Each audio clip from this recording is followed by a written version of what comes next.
Imagine stepping into a world where every pixel holds a piece of RPG history. This is the very first Final Fantasy, which has been released in 1987, 38 years ago. Holy shit, nearly 40 years ago, that's insane. The Final Fantasy series is a fantastic RPG game series which so far contains 16 mainline games and numerous spin-offs. But how the very first game holds up today? It is too old school, too basic. What about the story? I am going to tell you all about this, so let's not waste any more time and start the video. Welcome my fellow gamers out there, my name is Mr. Zosta and on my channel we celebrate the golden era of gaming. You have probably realized by now that what you see on the screen is not the very first Final Fantasy which has been released on the NES. The reason for that is a lot of Final Fantasy experts on Reddit suggested that the Pixel Remaster is the way to play the first game, as it is very much like the NES version but with a lot of quality of life improvements. Most of the time I review the original versions of the games on my channel, but this time I made an exception, as I believe the wise folks on Reddit. If this version would be a full 3D remake like Final Fantasy VII, I would not play it, as it would be way too different.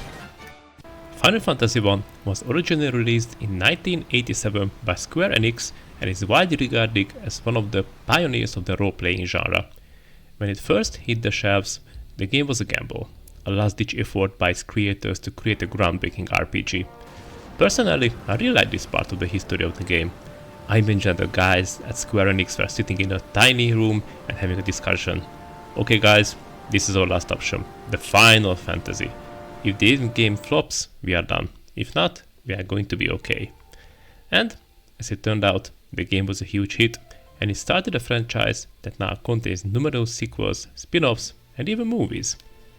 Over the years, its influence has been felt across the gaming industry, inspiring countless developers and gamers with its epic tale of heroes, magic, and fantastic questing. The first Final Fantasy has been released to numerous systems, so there are many options out there to play it nowadays. Before I started to play the first Final Fantasy, I expected a rough gameplay, a very basic story, and a bit of frustration. What I quickly realized is that Final Fantasy I is one of those games that, despite its simplicity, which offers a rich, nostalgic gaming experience. Sure, it might feel very basic compared to modern titles, and when I say very basic, I really mean it. But the simplicity is exactly what makes it a classic, and if you're looking for a very core RPG experience, it's the perfect choice. I was really curious about the story of the very first Final Fantasy game. I didn't expect a jaw-dropping story with twists and turns, and while the story is quite basic, it's not a bad one. It perfectly matches the core RPG experience of the game. And now, let me tell you a spoiler-free story summary. In a world shrouded in darkness, the elements of earth, fire, water, and wind are out of balance and the land is suffering. 4 young heroes, known as the Warriors of Light, appear, each carrying a mysterious crystal. Their destiny is to restore light to these crystals and bring balance back to the world. The journey takes the warriors across the vast and dangerous land filled with ancient ruins, mysterious caves, and bustling towns. They will face fearsome monsters, help struggling kingdoms, and uncover secrets about the crystal's power and their purpose.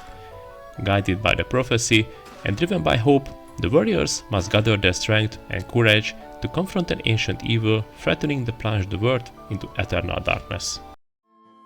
We could say that the story is cheap and basic, and we've seen this many times, but don't forget that this game has been released in 1987, before this not too many RPG games was out there to play. And, in my opinion, the story is just fine. I enjoyed it. If you take a look at the gameplay of Final Fantasy, you can see how much influence it had for the RPG game genre. For example, on the Nintendo DS Dragon Quest games has a very similar vibe, and even some modern indie RPGs are made in very similar way. As I mentioned earlier, the game is a very basic and core RPG. If you need a scratch for a classic RPG itch, this will serve you well. Navigating in the game is easy, as you have a good overworld map and a list with the earlier visited towns and dungeons. But sometimes it is not really clear where you're supposed to go next. This is very common in RPGs made in this era, but not just in this era, and not just this on GBA, DS and even on the PS1 RPGs.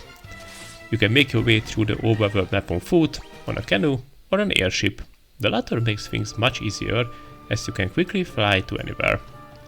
We're going to visit small towns where you can buy better gear, spells, and stock up on potions. I have to say that the variety of the gear what you can buy is very good. Compared to the first two Shining Force games, here you can buy and find a lot of cool gear. What I noticed in the game is that the NPC dialogues are very short and brief. Few sentences and that's it. There will be not much of a background information from each village and a lot of details about the world. I do not like when there are endless conversations in RPG which are just going on and on and on, but something between the two is just fine. If you like exploring, there are quite few hidden dungeons and places that you can visit for some really good gear and a lot of money. Combat is the classic turn-based combat where you choose what your characters will do in the current turn. If you played any turn-based RPGs before, you are going to feel home straight away. In the Pixel Remaster version of the game, there's an option for a fast auto battle which makes things smoother as the encounter rate is quite high. I hate high encounter rates, but here it is not bad, and because the battles are fast, this is not an issue. I'm not a fan of grinding, and luckily in Final Fantasy you do not have to grind a lot. Your progress throughout the game is sufficient most of the time for your character levels. I had to grind sometimes just a bit to gather some money, or that I felt that I would like to gain a few levels, but I never felt that I must mindlessly grind for hours before I can fight a boss. Magic is a bit different in the game. It uses a magic level system, which is a bit different from the magic point system seen in later games. Basically you have different spell levels. Magic is divided into 8 levels, with each level contains 4 spells for white magic and black magic. As your characters progress, they gain access to higher magic levels based on their class and level progression. Also, you have charges per level. Instead of using mana points, each magic level has a limited number of charges or casts available. For example, if you have 3 charges for level 1 magic, you can cast any combination of level 1 spells up to 3 times before needing to rest. You can of course learn new spells as well. Magic users like the White Mage and Black Mage can purchase spells in towns, but they can only learn up to 3 spells per level. Good thing is that money is rarely an issue in the game. If you open every chest, explore some hidden dungeons, you are going to have money by the time you arrive to the next town to buy better gear and spells. What I enjoyed in the game is that it was not too difficult, and I mentioned that I did not grind it a lot. But it's important that you must take a lot of potions, tents or cottages with you, so you're not going to suffer through the longer dungeons. What is also important to use the right weapons and spells for the specific enemies. This will make things much more smoother. But I must mention that I believe a walkthrough or a guide is necessary for the game, as there were a few times where I had no idea where I should go next, or if I had to grab an item, which you must have if you want to progress the story. So grab a walkthrough and you will be fine. So let's see what I enjoyed in Final Fantasy. First of all, the core RPG gameplay. This is a two-edged sword because it could turn away a lot of people, but if you do not want to dive into an RPG with 60 hours and a long and detailed story with a lot of side quests, this game is a perfect quick 10-12 hour RPG fun. Also the music and the enemy art is fantastic. The Pixel Remaster has a lot of quality of life improvements, while the game is faithful to the original. Also the story is basic, but I think it matches the overall experience of the game. The main difficulty of the game comes from what is very common in old school RPGs. The not clear instructions where to go and what to do. I do not need a blinking radar on the screen which shows where I have to go, but some clear instructions would be good. But as I mentioned, if you grab a walkthrough, you will be fine. Apart from this, I do not really notice anything bad in the game. A lot of things which could be mentioned are because the game is nearly 40 years old, but those things are not making the game bad, just very different from modern RPG games. So, should you play Final Fantasy 1? In conclusion, this game may be basic by today's standards, but if you would like to see where this series has been started and would like to experience the very first game, the Pixel Remaster is the perfect choice. It refreshes this classic game without losing its soul, making it an ideal choice for everyone who not played it before and those who grew up with the original.